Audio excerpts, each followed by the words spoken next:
So it's been 2 full decades since that funny little mob show ended, and in those 2 full decades, there's been more questions asked than questions answered. Riveting questions, such as, how many years did Phil Leotardo spend in the can?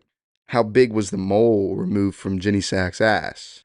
And most importantly, no effing ziti? But I think I have one question that trumps all other questions. The most important question from this show that hasn't really been talked about, that nobody's asked, and that I'm here to answer. What the hell happened to Paulie Walnuts? Hey, Family Guy, you're lucky I got a man of gut in the oven, or I'd bash your face into a bolognese. So I'm going to give a quick skinny on Paulie as a character and his role in the show so that we can get a more accurate determination on his whereabouts. So Paulie was one of the more boisterous characters on the show, which is surprising when you share a screen with a beached whale and before and way before. But anyway, as soon as Paulie's introduced, you can tell that he's a high-ranking member in the mafia. He stands as Tony's number 3. Sometimes he's Tony's number 2 early on, but that position really goes to Silvio, as Paulie falls right under that in the rankings. And honestly, this dynamic keeps up all the way up until the end of season 2, beginning of season 3, until the devil himself, Ralph Cifaretto, is introduced into the show, or I guess comes back from his trip in Miami. Now, even though Ralphie's a pain in the ass the whole show,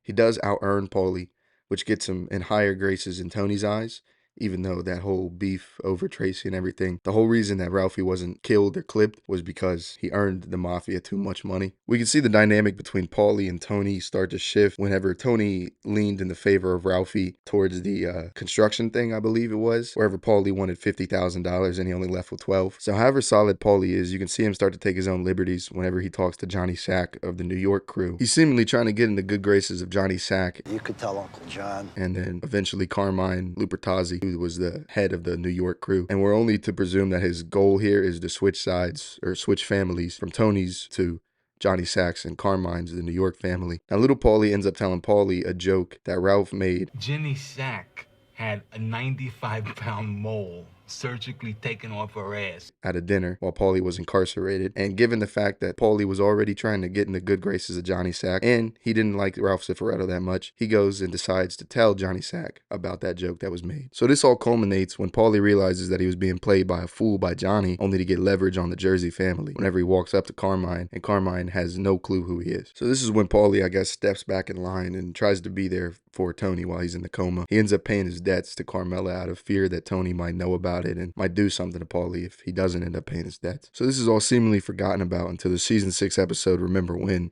Paulie and Tony are forced to lam it together due to Larry Burris snitching to the government. So while they're away on their trip, Paulie gets under Tony's skin a lot because he's telling outsiders and randoms and strangers all about his life and, the things that he's done. And given the fact that this is a lamb trip and not like a vacation, they should lay low and they should definitely be quiet. But Tony asks once earlier in the episode if Paulie is the one that told Johnny about this joke. Until later on in that episode when they're on the boat, Tony goes full third degree and grills Paulie about the joke to Johnny Sack, going so far as to question killing Paulie because he knows almost for a fact that it was Paulie who told Johnny. Another interesting thing to state is around this time in season 6, Paulie did start to hold resentment for Tony for another situation, that being the whole Vito thing, with Tony seemingly protecting Vito just because he was a good earner, even though homosexuality was looked at as a complete unforgivable sin in the mob. I think back to the season 6 episode Chasing It, in which they're sitting at a table after Vito's ex-wife Marie asked for a $100,000, I guess, loan or whatever it was, to move out and have a change of scenery. So while they're sitting at the table and Tony's discussing helping Marie out, Paulie says something like, "I'll never forget this." He doesn't say that in like, "Oh, you're doing such a good thing here." He says it in a snide way, almost with like a stank eye towards Tony. But anyway, the last episode of the finale is really spent honing in on his supernatural or, spiritual, I guess, events that have occurred throughout the show, really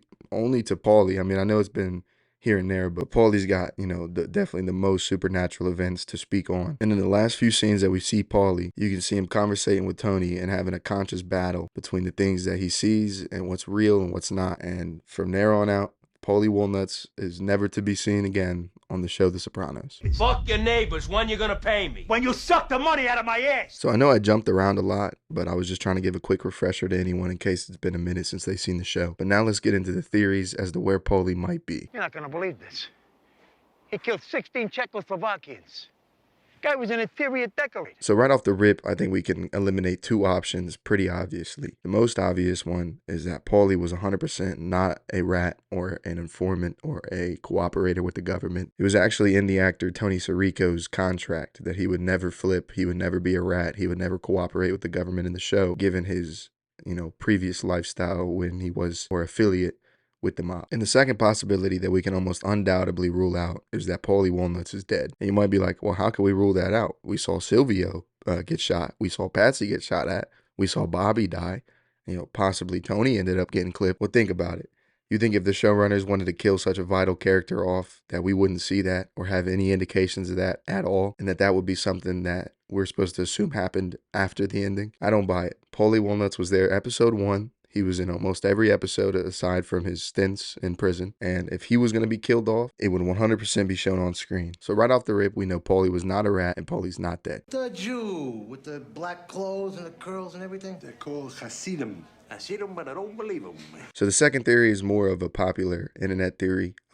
There's a video explaining it. I can link it or put it in the info card. The reason I was dropping little hits in the rundown of Paulie was because of this theory, is because I believe this is one of the more likely cases. Paulie actually ends up teaming up with New York, Butchie, and Patsy to take out Tony and switch sides so that he can ultimately leverage himself further in the mob. Now, like I said, there's other theories about this. There's other videos that you're going to have to watch if you want a full rundown, a full breakdown on this theory. But all in all, just know that Paulie was not happy with his position in the mob. He saw a quick downfall of the Jersey family, and he took his own liberties in order to get ahead of that. I think it was easy for him to take out Tony, or to want to take out Tony, after, like I mentioned, he had ruled against him a bunch, against people that he didn't even really like. He had protected a homosexual in the crew, and Paulie was almost 100% certain that he was going to get whacked on that boat with Tony. But after all that, Paulie ends up going behind Tony's back after the secret sit down, and they devise a plan to take Tony out, which involves Patsy, Paulie, and Butchie. And this would essentially eliminate the Jersey family. And Paulie and Patsy would probably be high ranking in the New York family from there on out. It was in his contract that he couldn't snitch to the government. It was never in his contract that he couldn't flip sides and technically be disloyal in another way. There were more than one ways to skin a cat. So it's a fun little theory. Like I said, definitely check out the other videos explaining it more in detail. I think it's probably the most likely theory, but we're going to get into the third one. Go ahead. Make my coffee. The third theory being that Paulie just takes over the Jersey family after Tony gets arrested or killed in the last episode, and he rebuilds from there on out. Now, this could be viable. We see Paulie alive. Like I said, he's not a rat, and he might have stayed loyal to the Jersey family and honored, Tony and the rest of his fallen friends' legacy and continued the Jersey family and rebuilt from what they had. But I just don't see this. I mean, Paulie was too old and the family was too far gone. They had too many soldiers, essential soldiers, taken out. And by the end, they were just hiding in a house. They were definitely far from a family, and it had fallen beyond, way too far beyond that point. So for Paulie to rebuild would just be unlikely. Either Paulie would switch sides, or he would just retire and, move away, considering that he had no ties to Jersey outside of the mob. But yeah, those are the three possibilities that I came up with as to where Paulie Walnuts, Mr. Gualtieri, might have ended up in the show The Sopranos. Now, I'm interested to hear what you guys think. I'm interested to hear more questions from you guys, and I'm interested to hear your guys' thoughts on my theories. So please give this video a like, subscribe, and stay tuned for future videos.